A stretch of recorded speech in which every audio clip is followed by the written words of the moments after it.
오늘 저는 여러분과 함께 미혹이라는 제목으로 하나님 말씀을 나누고자 합니다. 우리가 세상을 살아가는데 항상 우리 앞에 두 가지 길이 놓여 있습니다. 사는 길이 놓여 있고 죽는 길이 놓여 있습니다. 참된 길이 놓여 있는가 하면 거짓된 길이 놓여 있습니다. 진리의 길이 놓여 있고 거짓된 미혹의 길이 놓여 있습니다. 바른 길이 놓여 있는가 하면 가시밭길이 놓여 있는 것입니다. 이 길을 선택하는데 올바르게 선택하느냐 못하냐가 우리의 운명을 결정짓는 것입니다. 수많은 사람들이 이 길을 잘못해감으로 말미암아 일생을 고통과 괴로움과 눈물과 피투성이가 된 사람이 있는가 하면 다른 사람들은 이 길을 잘 택함으로 마음의 의와 평강과 희락을 가지고 일생을 살게 된 사람들도 있는 것입니다. 그러면 우리 오늘 제일 첫째, 우리 조상 아담이 잘못된 길을 택한 그 결과를 우리 한번 알아보시기 바랍니다. 아담이 지음을 받았을 때는 하나님의 형상과 모양을 쫓아 지음을 받았다고 말하셨습니다. 여러분, 형상과 모양이란 무슨 뜻입니까? 조각이라는 것은 실제 물건을 꼭 담대로 만들어 놓은 것이 조각입니다. 사진은 무엇입니까? 실제 물건과 똑같은 형상을 찍은 것이 사진입니다. 하나님의 형상과 모양이라는 것은 하나님을 보고서 빚은 것이고 하나님의 사진을 찍어 놓은 것입니다. 그러므로 처음 아담과 하와가 지음을 받았다는 것은 너무 하나님과 똑같은 모습으로 지음을 받았다고 했으니 그 영광스럽고 영화로움이란 말로 다 할 수 없었습니다. 천사들이 보고 감탄을 했고 아마 하나님도 보시고 너무나 우리와 똑같다고 그렇게 말씀을 하셨을 것입니다. 그러므로 처음 지음을 받은 아담과 하와는 영성에 있어서도 하나님과 같아서 하나님과 대화할 수 있었습니다. 그렇기 때문에 하나님께서 저녁선언 때면 아담과 하와와 더불어 직접 얼굴과 얼굴을 마주대고 대화를 했습니다. 여러분, 사람은 개와 대화가 안 됩니다. 새와 대화가 안 됩니다. 짐승과 대화 안 돼요. 사람은 사람과 인격이 같아야 대화가 됩니다. 그러므로 사람 속에 하나님의 신성을 하나님이 주셨으므로 사람과 하나님과 직접 대화할 수 있는 그런 신성을 가지고 있고 영성을 가지고 있었어요. 아담과 하와는 도덕성이 있어서 죄와는 상관이 없고 불의와는 상관이 없이 하나님처럼 거룩하고 의로워서 하나님 앞에 설 때 부끄러움이 없이 하나님과 손을 잡을 수가 있는 것입니다. 그리고 그들의 지성도 하나님의 사진이었습니다.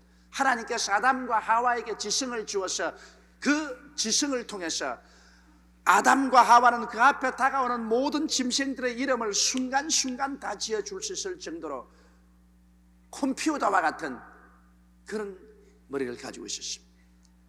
그러나 미혹이 가져온 그 비극적인 결과를 보십시오. 아담은 자기가 하나님의 형상과 모양대로 지음받은 아름다운 존재요 하나님을 섬기며 하나님의 말씀을 지키고 살아야 된다는 것을 알고 있었습니다. 하나님께서 분명히 동산에 있는 모든 실과는 다 먹되 선악을 아는 실과는 먹지 마라. 이를 먹는 말은 너희가 반드시 죽으리라.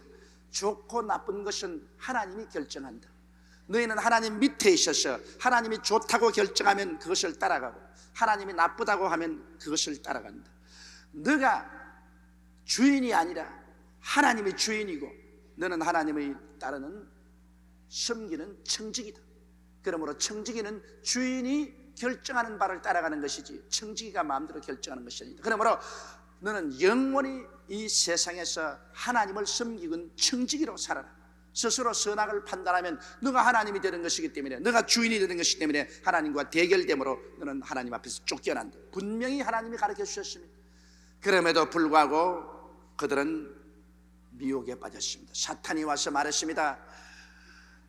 너희가 이 실과를 따먹는 날에는 너희 눈이 밝아 너도 하나님처럼 되어서 당당하게 선악을 분별하고 하나님과 1대1로 살 수가 있다. 그러므로 하나님 진리의 말을 믿지 말고 나의 말을 믿어라. 하와는 마귀의 말을 믿으셨습니다. 하나님께서는 선악을 아는 실과를 먹는 날에는 반드시 하나님과 분리되고 죽는다고 말했습니다만, 그 진리의 길을 저버리고 마귀가 말하는 미혹의 길, 달콤한 길에 귀를 기울였었습니다. 너가 선악을 아는 실과를 먹는 날에는 너도 선악을 분별하게 되므로 너가 주인이 된다. 하나님 앞에 종살이 할 필요 없다. 청지기 노릇할 필요 없다. 너도 하나님처럼 된다. 그래서 그런 미혹의 길을 택해서 선악과를 따먹고 남편에게도 주고, 그 결과 그들이 스스로 청지기가 주인 노릇하겠다고 일어나므로 하나님께로부터 쫓겨남을 받고 하나님이 예비한 동산을 상실하고 마는 것입니다. 그들이 하나님의 형상과 모양만 잃어지고 문드러졌을 뿐 아니라 도덕성도 잃어버리고 의로움도 잃어버리고 지성도 잃어버리고 오늘날같이 인간은 타락한 존재가 되고 마는 것입니다. 오늘날 인간은 진실로 하나님이 처음 지은 인간의 모습의 근처에도 가지 않습니다. 그야말로 하나님 앞에서 인간은 영성이 상실되고 도덕성이 상실되고 지성이 문드러지고, 그래서 비참한 존재로 타락되어 있는 것이 오늘날 인간의 모습인 것입니다. 오늘 인간은 저주로서 문드러진 존재가 바로 현실인 것입니다. 이래서 인간은 피조물의 위치를 떠나서 자기가 조물주처럼 행동하려고 하니까 무엇을 먹을까, 무엇을 입을까, 무엇을 마실까를 자기가 다 해결해야 되고, 인간의 수많은 모든 문제를 자기가 걸머쥐고 자기가 책임져야 되겠는데 자기는 그것을 할 수 있는 능력이 없습니다. 그러므로 인류의 역사는 그 그릇마다 핏자국이요 절망이요 슬픔이 꽉 들어찬 것입니다. 하나님께서 아담아 내가 어디 있느냐고 말할 때 벌써 아담은 아버지 앞에서 종의 위치를 버리고 주인의 위치에 섰으며 청지기의 위치를 버리고 자기가 주관자의 위치에 섰습니다. 그러므로 이제부터는 인생은 내가 책임져야 된다. 이제는 모든 것을 너의 힘으로 살아야 된다. 그래서 그때부터 지금까지 인간은 자기의 인간의 수단과 방법으로 살려고 했고, 그곳에서는 죄가 있고 죽음이 있고 허무와 무의미가 있고 절망이 있고 슬픔이 있는 것입니다. 이와 같이 여러분, 우리가 조금만 잘못하면 미혹의 길에 떨어지게 되고 단순한 미혹이라고 생각하지만 나중에 그 결과는 거창스러운 슬픔과 고통을 가져오게 되는 것입니다. 그러면 나오라고 두 번째, 우리 마지막 아담 예수 그리스도를 보면 정말 감동할 수 있습니다. 예수님은 단호하게 하나님 말씀에 있어서 미혹에 넘어지지 않았습니다. 처음 조상 아담이 타락했으므로 하나님께서는 새로운 인류의 조상을 보내셨습니다. 나사렛 예수를 통해서 이제 새로운 인류를 만들어냅니다. 처음 아담이 실패했기 때문에 하나님은 마지막 아담 예수를 보내셔서 예수님을 통하여 거듭나서 이제 새로운 인류를 만드는 것입니다. 그렇기 때문에 성경에 누구든지 그리스도 안에 있으면 새로운 피조물이라고 말했습니다. 처음 아담과 하와를 하나님 만든 것처럼 예수 안에서 하나님은 새로운 인류를 만드는 것입니다. 누구든지 그리스도 안에 있으면 새로운 피조물이라. 이전 것은 지나갔으니 보라 새 것이 되었도다. 예수 안에서는 이제 옛 아담이 아닙니다. 완전한 새로운 인류를 하나님께서 만드시는 것입니다. 그렇기 때문에 새로운 인류의 조상인 마지막 아담 예수 그리스도도 마귀의 시험을 받으셨습니다. 예수님께서 요단강에서 세례 받으시고 성령이 충만하시고 난 다음 광야에 들어가서 40주 40야 금시하시고 난 다음에 마귀가 와서 예수님을 또다시 시험했습니다. 예수님은 굶주려서 배가 고팠습니다. 예수님은 하나님 아들이십니다. 그가 스스로 선악을 판단할 수 있습니다. 스스로 배가 고프니까 내가 돌을 변화의 떡덩이로 만들어 먹을 수도 있고 안 먹을 수도 있는 것입니다. 예수님은 바로 하나님 아들이십니다. 그러나 예수님은 새로운 인류의 조상으로 오시고 새로운 인류의 대표로 왔기 때문에 철저히 당신 자신을 낮추어서 당신을 청지기의 위치로, 종의 위치로 당신을 두었던 것입니다. 그럼에도 불구하고 그는 하나님입니다. 예수님은 완전한 하나님인데도 완전한 사람입니다. 그러므로 그는 사람의 위치를 지키기로 결심을 한 것입니다. 사탄이 와서 말했습니다. 배고프지? 그러므로 네가 하나님 아들이 아니냐? 너는 네가 원하는 대로 할 수 있지 않느냐? 이 돌을 변하여 떡을 만들어서 먹어라. 하나님의 능력을 이용해서 너 구복부터 먼저 채워라. 하나님 능력은 너 마음대로 쓸 수 있는 것이니까. 그러므로 하나님의 능력과 권세로 너 구복 채우는 것을 먼저 하라.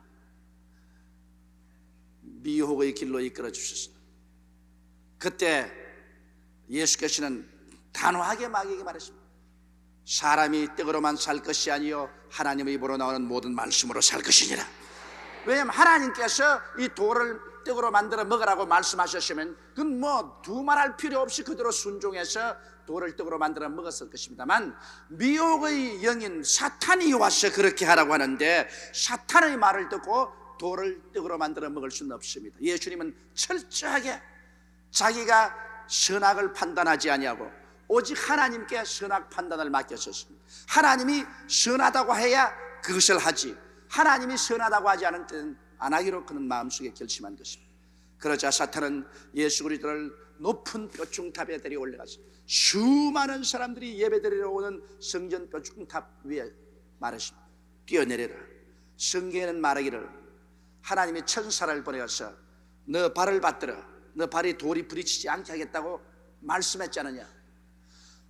사탄도 하나님 말씀을 인용합니다만 그것은 하나님이 주신 말씀이 아닙니다. 사탄이 준 말인 것입니다. 선악의 판단은 하나님이 하시지 사탄이 하는 법이 아닙니다. 뛰어내리는 것이 하나님 보기에 선하셔서 하나님이 하라고 하셨으면 뛰어내려도 좋습니다만 사탄이 하라고 하는데 예수님이 순종할 리가 없습니다. 예수님께서는 단호하게 사탄에게 말하셨습니다. 사탄아, 하나님을 시험하지 말라. 사탄은 말하기를 너는 하나님의 능력을 이용해서 사람들 앞에 인기를 얻어라. 그 교층탑에 떨어졌으나 발이 돌에 부딪히지 아니하면 수많은 사람이 너가 하나님 아들인 줄 알고 인기를 얻고 너를 따르고 너야말로 사람들 앞에서 굉장한 존재가 될 것이다. 예수님은 어떠한 일이 있어도 하나님이 선악을 판단하도록 해야지 자기 보기에 이렇게 해서 인기를 얻으니까 좋겠다고 자기가 선악 판단하는 것을 거부했었습니다. 하나님을 시험치 말라. 그러자 사탄은 예수님을 데리고 높은 산에 올라가서 환상 중이겠지요. 순식간에 온천하 만국의 영광을 다 보이면서 네가 내게 절하면 이 모든 것을 내게 주겠다. 이것은 내게 넘겨준 것이므로 내가 원하는 자에게 줄 수 있다. 원래 아담과 하와에게 온천하 영광을 다 준 것인데 아담과 하와가 사탄에게 순종해서 다 사탄에게 넘겨주고 마는 것입니다. 사탄은 말하기를 너가 내게 절하면 이 모든 것을 다 내게 주겠다.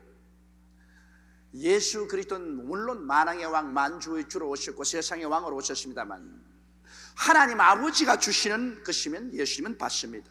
그러나 아버지가 주시지 않고 사탄이 내게 절하면 이것을 주겠다고 말합니다. 하나님의 아들이면 하나님 아들의 능력을 이용해서 수단과 방법을 가리지 않고 네가 선택하여 마귀와 손을 잡고 천하 권세를 손에다 넣으라고 하는데 예수님이 순종할 리가 만무합니다. 사탄아 물러가라.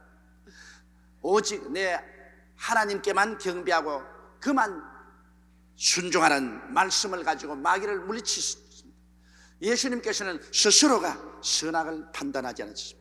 마귀의 말을 듣고 자기 스스로 나는 배가 고프니까 떡을 만들어 먹는 것이 좋겠다. 내가 보기에는 높은 뼈중탑에서 뛰어내리면 인기를 얻을 수 있으니까 사탄의 말이지만은 내가 한번 뛰어내려 보겠다. 그렇지 않으면 내가 온 천하를 손아귀에 넣기 위해서 마귀에 절하고 마귀의 수단과 방법도 다 사용해서 천하를 얻겠다. 이런 생각을 하지 않습니다. 그것은 미혹의 길이었습니다. 사탄이 자기에게 속삭여서 네가 하나님 아들이니까 네가 선악을 마음대로 분별하라. 네가 좋다고 생각하는 대로 결정하고 네가 나쁘다고 생각하는 것은 결정하지 마라. 이런 말에 속아 넘어가지 않았었습니다. 예수님은 철저하게 선악의 판단의 권한은 하나님께 맡긴 것입니다. 하나님만이 절대 주권자이기 때문에 좋고 나쁜 것은 하나님이 결정하는 것이요, 그리고 하나님 밑에 사는 인생은 하나님께서 결정하는 대로 따라갈 따름이라는 것입니다. 이것이 오늘날 여러분 우리가 결정해야 될 문제인 것입니다. 우리가 인생을 살아가면서 우리 생각에는 아주 좋은 것 같습니다만 하나님 생각에는 좋지 않은 일이 있습니다. 우리 생각에는 나쁘다고 생각이 되는데 하나님 생각에는 그것이 좋다고 생각합니다.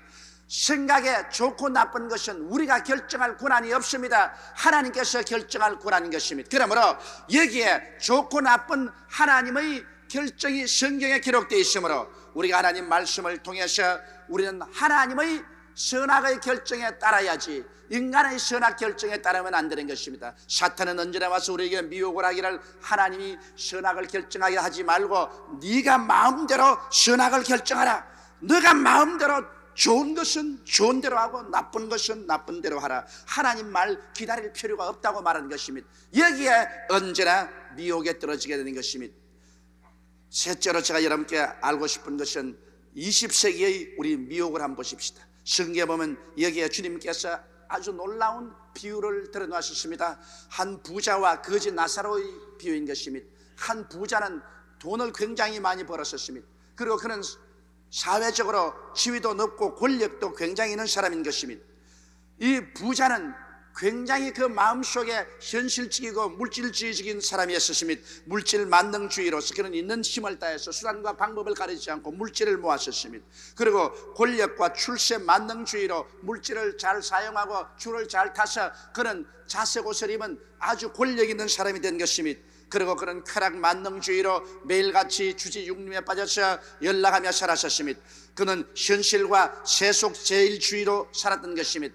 이야말로 그는 미혹의 가장 깊은 수렁에 빠진 것입니다. 왜냐하면 오늘 이 세상에 사는 것밖에 없다. 내일은 죽고 나면 아무것도 없는 것이다. 인간은 육체밖에 없는 것이니 육체가 죽으면 흙으로 돌아가면 그뿐이다. 살아있을 동안에 그러므로 물질도 마음대로 모으고 권력과 출세를 수단과 방법을 가리지 말고 하고 쾌락을 누리고 현실 세계 속에서 현실에 속에서 세속만 따라서 사는 것이 좋다고 그렇게 마귀가 미혹을 했는데 그 길을 택한 것입니다. 그러나 하나님께서는 이 부자 바로 대문 앞에 거지 나사로를 갖다 놓으신 것입니다. 그의 대문 앞에 바로 진리의 파수꾼 나사로가 와서 앉아 계신 것입니다. 나사로는 하나의 거지가 아니었습니다. 그는 하나님이 보내신 진리의 파수꾼이었습니다. 나사로는 그 대문 앞에 앉아가지고 매일같이 하나님께 기도를 하고 있습니다. 이 부자는 그걸 보았습니다. 매일같이 그는 엎드려서 기도를 하고 그 대문 앞에서 하나님을 찬미하고 하늘나라에 소망을 두고 있으며 자기 밥상에 떨어진 부스러기를 먹으면서도 이 세상 중심으로 살지 않고 하나님 중심으로 살았습니다. 여기에 극히 대주된 두 사람이 있습니다. 한 사람은 미혹에 빠졌으며 한 사람은 진리에 서서 삽니다. 한 사람은 세속주의자고 한 사람은 신본주의자인 것입니다. 그런데 이 진리의 파수꾼이 거기에 앉아서 밤낮 부자 앞에서 하나님을 찾고 하나님께 기도하고 하나님께 찬미하고 있는 것을 보고서도 이 부자는 그 마음속에서 미혹의 길에서 벗어나기로 작정하지 않았었습니다. 그는 결심하고 이 세상만 추구했었습니다. 오늘날 세계와 똑같은 것입니다. 여러분, 오늘날 교회는 이 세상에 준 진리의 파수꾼입니다. 오늘날 세상은 이 세상에 교회가 두어져서 교회는 이 세상이 곧 하나님의 심판으로 말미암아 멸망할 것을 끊임없이 예언하고 있는 것입니다. 더구나 1990년도가 왔습니다. 이제 서력기원 2000년대는 10년밖에 남지 않았었습니다. 하나님께서 엿새만의 천지를 지으시고 제7일째는 쉬셨습니다. 요한계시록에 보면 벌써 1천년 안식년이 결정되어 있습니다. 하나님은 하루가 천년 같고 천년이 하루 같다고 말했는데 그렇다면 벌써 천년 안식년이 기록되어서 기다리고 있다면 이 역사는 6천년 만에 종결짓는다는 깊은 상징적인 의미를 하나님께서 부여하고 있지 않겠습니까? 그렇다면 오늘날 우리가 사는 이 시대는 마지막 세대인 것입니다. 그러므로 1900년대부터 시작해서 하나님은 성령을 비와 같이 부어주고 있는 것입니다. 모든 잠자는 교회를 깨우치고 있는 것입니다. 모든 잠자는 성도들이 깨우치고 있는 것입니다. 그리고 주님 오실 날이 우리 눈앞에 가까이 오고 있는 것을 우리가 압니다. 하나님께서는 고르바초프 같은 도저히 역사상 우리가 생각할 수 없는 인물을 소리내서 이렇게 세워가지고서 동그라파를 해방시켜버리고 말하셨습니다. 그래서 옛 로마 판도에 있던 나라들이 공산주의, 자유민주주의 할 것 없이 합쳐서 고라파 통일을 가져올 수 있도록 만들고 적그리스도가 나타날 수 있는 길을 대낮처럼 환하게 열어놓아버리고 말한 것입니다. 그래서 세계는 이제 전 관심을 고르바초프와 유럽 통합의 정신을 팔고 있는 것입니다. 어디 가도 고르바초프, 어디를 가도 유럽 통일입니다.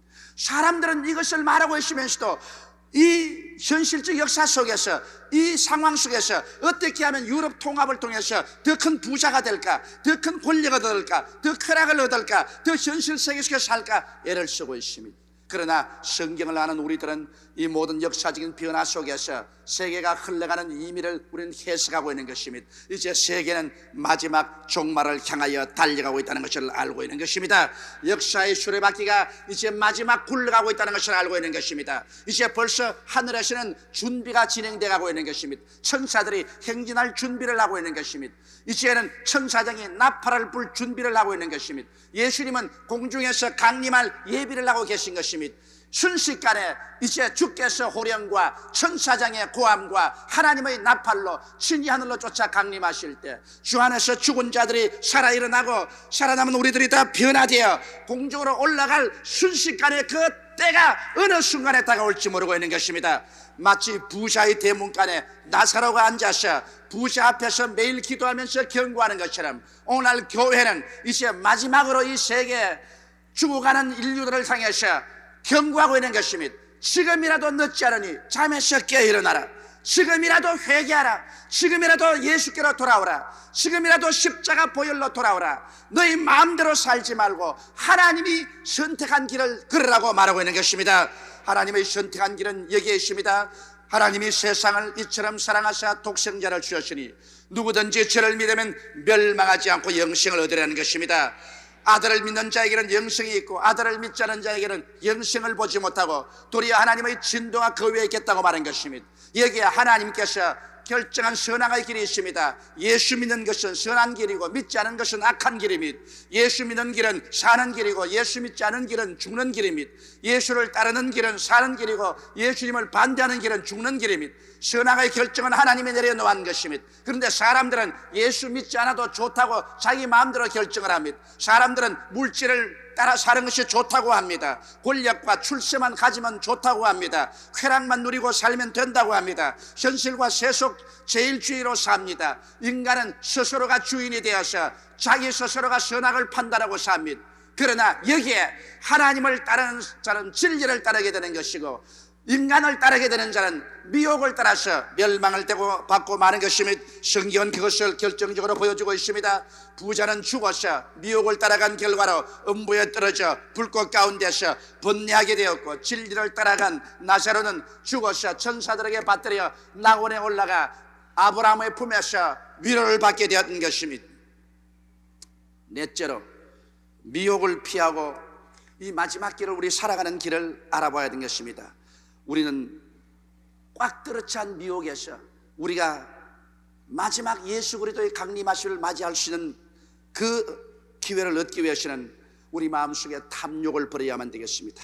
자기의 본분과 처지와 분수를 아는 것은 참으로 지혜로운 일인 것입니다. 자기의 본분을 알고 처지를 알고 분수를 알고 욕심을 내지 않은 길이 참으로 중요한 길입니다. 사람은 이 세상에 살면서 어찌할 수 없이 욕심의 노예가 되고 포로가 됩니다. 마귀는 그것을 알기 때문에 욕심의 낚시를 걸어가지고서 수많은 사람들을 걸어 잡아 당기는 것입니다. 오늘 그러므로 이 마지막 때 우리가 마귀의 올무에 걸리지 않기 위해서는 우리의 마음속에 탐욕을 버려야 되는 것입니다. 아담은 탐욕 때문에 망했지만 예수 그리스도는 탐심을 버리기 때문에 망하지 않았었습니다. 그러므로 우리는 이 마지막 때 우리의 마음속에서 욕심을 버리자. 내 분수를 뛰어넘는 행동을 하지 말자는 이 마음에 굳은 결심을 해야 되는 것입니다.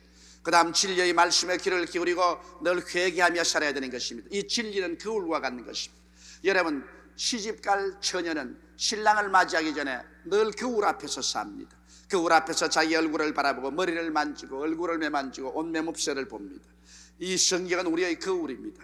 우리는 이 하나님 말씀을 이제는 어느 때보다도 늘 열심히 읽고 묵상하고 그 말씀을 가지고서 우리 마음을 단장하지 않으면 안 됩니다. 그리고 늘 우리는 오늘날 회개하면서 살아야 되는 것입니다. 죄를 짓지 않은 의인은 한 사람도 없습니다. 그렇기 때문에 늘 회개해야 됩니다. 만일 우리가 우리 죄를 자백하면 저는 미쁘시고 이로우사 우리 죄를 사하시며 모든 불의에서 우리를 깨끗이 하실 것이라고 말씀하신 것입니다.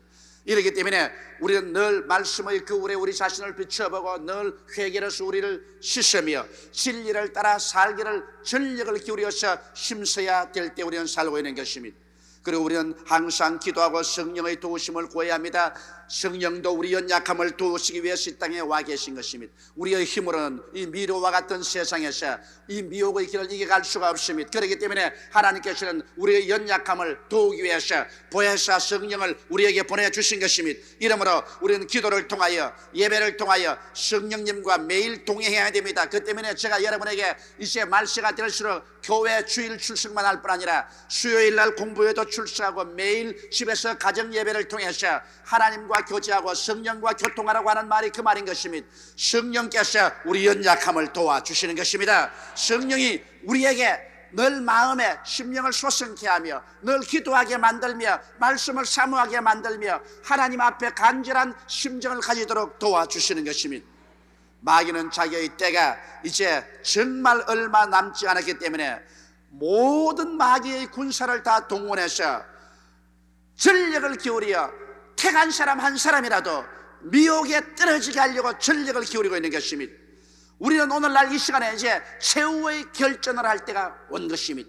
예수 그리스도께서 십자가에 못 박인 지 정간 2000년의 세월이 지나가셨습니다. 이제는 모든 것을 완성시킬 때가 왔습니다. 이제 추수가 끝날 때가 왔습니다. 이제는 최후의 결전장이 왔는 것입니다. 이때 우리의 영혼을 대적해서 우는 사자같이 두루다니며 삼킬자를 찾는 원수 마귀와 우리는 최후의 결전의 태세를 가지고 싸우며 우리 영혼을 보존할 뿐 아니라 수많은 영혼들을 주께로 이끌어가는 일에 우리는 전심전력을 기울여야 될 것입니다. 이제는 주님께서 곧 오십니다. 옛날 세례 요한이 말한 것처럼 회개하라, 천국에 가까이 왔다 왔는데 오늘 우리는 말합니다. 회개하라, 예수님이 이제는 곧 오시게 되었다. 주 예수 그리스도의 강림이 이제는 우리 눈앞에 다가오는 것을 알고 우리는 매일매일 오늘이 예수님 만날 날입니다. 내일이 예수님을 만난 날입니다. 그것을 생각하면서 사는 여러분 되시기를 주의 이름으로 축원합니다.